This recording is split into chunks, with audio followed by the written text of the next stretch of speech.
సభాధ్యక్షులకు, వేదికను అలంకరించిన పెద్దలకు,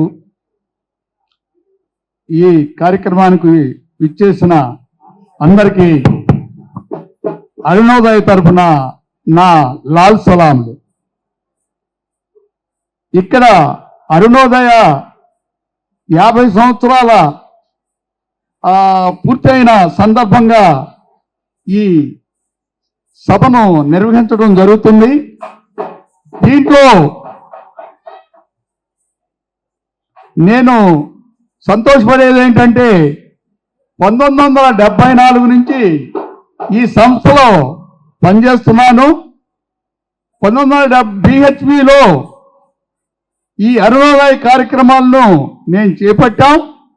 ఇప్పుడు అరుణోదయ సంస్థ సంస్కృతి సమాఖ్య ద్వారా మనము ఈ ఆటపాటలు ప్రజలకు అందించడం జరుగుతుంది. దీంట్లో దోపిడీ విషయం ముందుకు వస్తుంది.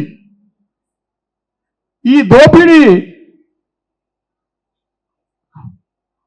బానిస యజమానులు దోపిడీ చేశారు, రాజులు దోపిడీ చేశారు, భూస్వాములు దోపిడీ చేశారు. ఈ రోజున కార్పొరేట్ సంస్థలు దోపిడీ చేస్తున్నాయి. ఆ దోపిడీకి వంతగా సంస్కృతిని నిర్మించారు. అటు వాడు దోపిడీ చేస్తూ ఇటు సంస్కృతి పరంగా దోపిడీ చేస్తున్నారు. ఈ దోపిడీ భూస్వామి ఏం చేస్తాడు, నేను లేదే వీళ్ళకి కూడు లేదు, నేను పరిస్తేనే ఈ కూలీలకి జీవనం గడుస్తుంది అని ఆడనుకుంటాడు. కూలీ ఏమనుకుంటాడు, అయ్యగారు పని ఇవ్వబట్టే మనం బతుకుతున్నారా, లేకపోతే అయ్యగారు పని ఇవ్వకపోతే మనకేముంది, తిండే ఉంది అని ఈయన అనుకుంటున్నాడు. అంటే ఏంటి, దోపిడీ చేయటం చేస్తున్నానని ఆడికి అర్థం కాదు, దోపిడీ గురిగా పడుతున్నామని ఈయనకి అర్థం కాదు.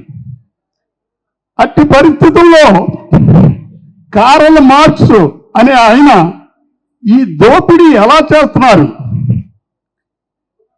ప్రజల నుంచి సొమ్ము ఎలా కాజేస్తున్నారు అనేది ఒక శాస్త్రీయంగా కనిపెట్టి అదనపు విలువ ఎలా వస్తుంది అని పెట్టుబడి అనే పుస్తకం రాశారు. ఆ పెట్టుబడి అనే పుస్తకం ద్వారా దోపిడీ ఎలా చేస్తుందో నిరూపించారు. ఆ పుస్తకాన్ని క్రోడీకరించి జలగా అనే నాటికని ఒక రాబర్ట్ వెంకటరాజు గారి రచయిత చేత రాయించి మేము 1915లో ప్రింట్ చేశాం. ఈ జలగలో రైతు పత్తిని పండిస్తాడు, చేనేత కార్మికుడు చీరలు నేస్తాడు, సేద్జీ వచ్చి వాటిని తక్కువ కొని ఎక్కువకు అమ్ముతాడు. ఆ విధంగా ఈ నాటకంలో మేము చూపించాం దోపిడీ ఎలా చేస్తున్నారు అనేది. అలాగే ఈ దోపిడీని ఎదుర్కోవాలంటే ఏం చేయాలి, పోరాటం చేయాలి, ఎట్లా ఏంటి అనేది కూడా ఆలోచించి ప్రతిఘటన పోరాట స్ఫూర్తితో వెలుగుబాట అని ఒక నాటికను తయారు చేస్తాం. అది ప్రింట్కి తయారవుతుంది. ఒక 2-3 నెలల్లో అది కూడా ప్రింట్ అయి ముందుకు వస్తుంది. కాబట్టి నేను ఈ విధంగా దాని మీద పనిచేస్తున్నాం. కాబట్టి మనం ఇప్పుడు ఈ సంస్కృతిని ఎట్లా మార్చాలి అనేది ఒక ప్రశ్న పెట్టారు ఇక్కడ. ఈ సంస్కృతి మారాలి, దోపిడీ సంస్కృతి మారాలి అని మనం అనుకుంటున్నాం, అందరూ చెబుతున్నారు.